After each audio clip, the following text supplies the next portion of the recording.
সেই সময় আমি যখন হাসপাতাল থেকে বাড়ি এসেছি, আমার মা আমায় জিজ্ঞেস করছিল কি করে ঘটনা ঘটলো, কেমন আছিস।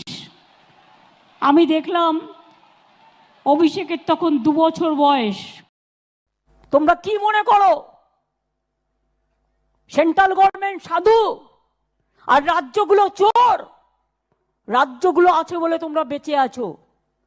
আরে প্রধানমন্ত্রী দাঁড়িয়ে বলে যাচ্ছে সরকারি কর্মচারীরা নাকি মাইনে পায় না। এবার কি উদ্ভট কথাবার্তা! কোন সরকারি কর্মচারী মাইনে পায়নি?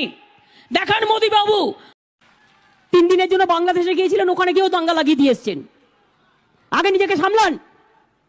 আপনি আমার রাজ্য সরকারকে কোনো ইনস্ট্রাকশন দেওয়ার অধিকার আপনার নেই। এটা ইললিগাল, এটা আনকনস্টিটিউশনাল। আচ্ছা মা বোনেরা একটু উলুধ্বনি হয়ে যাক তো।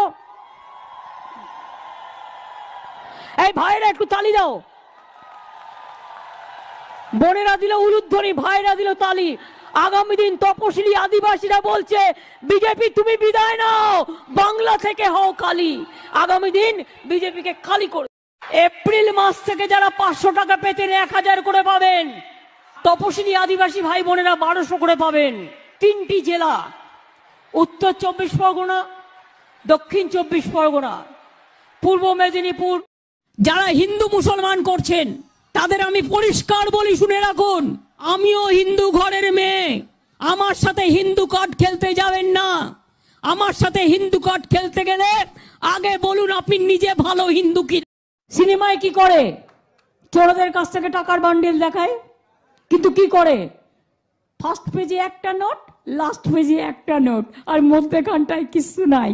এবারে যদি মোদি কোন রকম জিতে যায়, দেশে গণতন্ত্র থাকবে না, আর নির্বাচন হবে না। উনি একাই দেশটাকে বেচে দেবেন। অলরেডি দেশটাকে বেচে দিয়েছেন। দেশ কো বেচ দিয়া है।